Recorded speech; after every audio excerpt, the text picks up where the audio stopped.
안녕하세요. 예, 오늘도 또 영상을 올립니다. 오늘은 12월 13일 일요일 오후 10시 20분입니다. 모자사는 뭐 매번 왔다 갔다 하니까 그냥 뭐 넘어가지요. 또 지금 30만 원 아까 또 완료를 했고 거래 내용 이웃 몇 개 팔았죠. 그렇습니다. 비트가 많이 올라왔습니다. 2100선을 다시 돌파를 한 것 같아요. 그래요. 계속 올라오기만 합니다. 일봉을 봐도 다시 또 찍고 올라가는 것이지 이 정도까지 왔으면 또 요만큼 또 하락하려나? 하여간에 오늘 밤에 어떻게 될지는 모르겠지만 상당히 움직임이 좀 좋습니다. 주말인데 그레이스케일이 쉴 텐데 아니면 다른 세력이 또 움직이는 것인지 아무도 모르겠죠. 그리고 뭐 이런저런 코인도 같이 또 올라가는 것도 있습니다. 떨어지는 것도 있고 뭐 그렇죠. 일단 뭐 오늘 밤은 주말인데 상당히 특이하게 조금 점진적인 상승을 했다 그런 느낌이에요. 비트였습니다. 지금 19,400인데요. 희한하게 주말인데도 빠지는 게 없이 좀 천천히 올라가는 편입니다. 보통 금요일날 올리고 주말에 떨어지는데 요 몇 주는 금요일날 떨어지고 주말에 서서히 올리는 뭐 그런 식의 움직임이 보이기도 하는 것 같아요. 재밌습니다. 오늘 밤에 또 15,400인데요. 600달러만 올리면 2만 달러거든요. 또 과연 또 2만 달러를 뭐 꿈꾸는 게 욕심일지 모르겠지만 한번 더 기대를 해보지요. 오늘 주말에 보니까 얘기가 거의 없습니다. 뭐 그냥 간단하게 그냥 두 가지만 얘기를 하고 나머지 다른 얘기를 좀 할까 하는데요. 일단 개인 지갑을 통해서 자금 세탁이 좀 많이 이루어진다고 합니다. 13%라고 해요. 예전에는 그 자금 세탁을 하기 위해서 그 다른 쪽에 비트코인 믹서를 썼는데 이제 그거를 하다 보니까 걸릴 것 같아가지고 이제 개인 지갑을 통해서 뭐 토로 이용해가지고 코인 지원으로 한다. 뭐 그 얘기입니다. 뭐 어떤 전문적인 내용 나와서 읽어보시면 되긴 하는데 어차피 뭐 해킹하고 보안하고는 뭐 그냥 뭐랄까 손뼉 같은 거라서 서로 마주치는 거라고 생각해요. 보완을 해놓으면 또 해킹으로 뚫고 또 그걸 다시 또 막으면 또 뚫고 계속 그런 식이다 보니까 어떤 기술이 계속 발전이 되는 것이죠. 뭐 어쩔 수 없는 거라고 생각하긴 하는데 조금 이런 부분도 좀 개선이 돼야 될 것 같긴 합니다. 이런 걸 이용하는 것 자체가 뭐 어떤 기술로 인식이 되면 안 되겠죠. 그래요.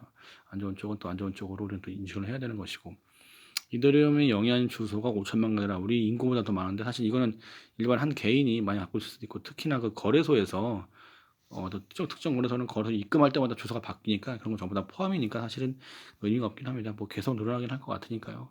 코인 얘기보다도 저는 이제 코로나 때문에 사람들이 이제 코로나가 이게 좀 종식이 돼야 되는데 안 되면 그 어떻게 될 것인가 그런 쪽에다가 이제 뭐 주식, 부동산 뭐 이렇게 많이 얘기하잖아요. 코인도 그렇고 지금 1,000명을 넘었는데 3차 대유행 정점 멀었다.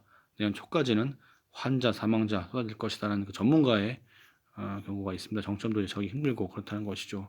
이게 1차, 2차 때 너무 쉽게 막아가지고 또 신천지가 가지고 신천지 중심으로 막으면 되는데 이건 전방위적으로 전부 다 퍼지니까 막을 수가 없을 것 같다라는 식의 얘기를 하고 있습니다. 그래서 너무 쉽게 우리가 뭐 1차 때 막 너무 풀고 뭐 1단계, 2단계 너무 왔다 갔다 하면서 한 게 아닌가. 그 당시 준비를 했어야 하는데 그런 내용이에요.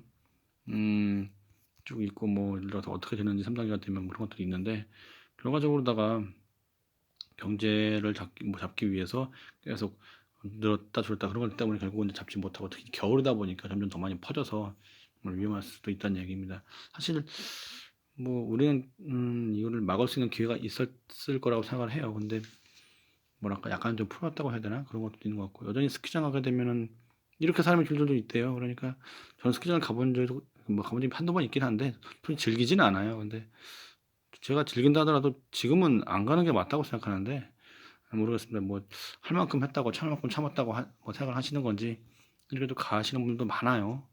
그리고 또 이제 9시까지는 실컷 놀다가 또 9시 또 우르르 또 이제 그 끝나니까 집에 가려고 지하철 한꺼번에 다 타가지고 막 만석이라고 또 미어 터진다고 합니다. 그러니까 이게 대체 코로나가 될 것 같지가 않아요. 저는 이게 잘 뭐 해결될 것 같지가 않아요. 그럴 때 이제 어떻게 우리는 이거 대처를 해야 되나 좀 조금 더 미래를 좀 봐야 되는데 조금 약간은 코로나가 안 될지도 모른다는 잘 안 잡힐 거라는 걸 각오하고 거기에다 뭔가 대책을 좀 세우는 게 하나 또 그 위험을 더 분산시키는 어떤 수단이라고 생각을 합니다. 그게 뭐 어디 투자 같은 걸 수도 있겠죠. 그게 약간 좀 더 우울한 얘기인데 이걸 맞물려 가지고 대한민국 하는 방향인데요. 10년간 글로벌 기업이 2010년에 삼성 하나, 지금도 10년 전은 지금도 삼성이 하나입니다. 근데 미국, 중국, 일본 전부 다 늘었어요. 그러다 보니까 대한민국은 이제 공무원의 목숨을 거는 그런 사회가 돼 버렸는데 이게 어떤 게 먼저인지는 모르겠습니다. 공무원의 목숨을 거는 인재들이 전부 다 많아져 가지고 대한민국에 이제 글로벌 기업이 없는 건지 아니면 글로벌 기업이 없으니까 사람들이 먹고 살려고 공무원의 목숨을 거는 건지는 모르겠지만 이런 걸 보게 되면 좀 약간 좀 우울하면서도 씁쓸하지요. 그리고 '어떻게 해야 되나.' 하는 생각도 좀 하게 되고 부동산으로 막 몰리는 것 같기도 해요. 사람들은 좀 뭐 불안하니까. 뭐 부동산 얘기는 많죠 뭐. 울산 남구 같은 거 1 년 새 2배. 2배 올랐다고 하면 엄청난 거 아니겠습니까? 사람들 부동산에 몰리는 이유가 있겠죠. 저희 뭐 울산 가본 적은 없지만 뭐 울산뿐만 아니라 전국이 다 뭐 몇 억씩 오른 것 같고 마지막 강남 대치동은 전세가 20억이래요. 그리고 노도강, 뭐 노원, 도봉구, 강북 이런 데 전세가 10억이라고 하니까 저는 서울은 안 살지만 되게 남의 나라 얘기 같아요. 전세가 20억이면. 참 뭐 어떤 걸 봐도 뭐 우울하다고 해야 되나? 뭐 코로나 블루뿐만이 아니라 그냥 전반적인 상황 자체가 상당히 좀 우울하게 만드는 것 같습니다.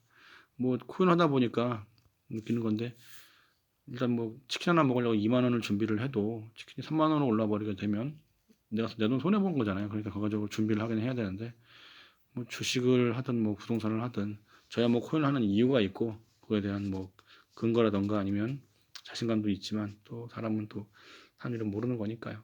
자신에 맞는 좀 이렇게 이유가 있고 자신감이 있는 그런 투자 방법으로 자산을 잘 지키는 게 더 중요한 것 같습니다. 늘리는 것도 좋은데 일단 지키는 게 더 중요한 것 같습니다. 이상입니다. 지금 한 주가 이제 또 시작되는 월요일이 또 올 텐데요. 다음 주에는 코인에도 이런저런 이슈가 많으니까 어떻게 될지도 한번 더 지켜보시죠. 자산 잘 지켜내시고요. 예, 이상입니다. 예, 감사합니다.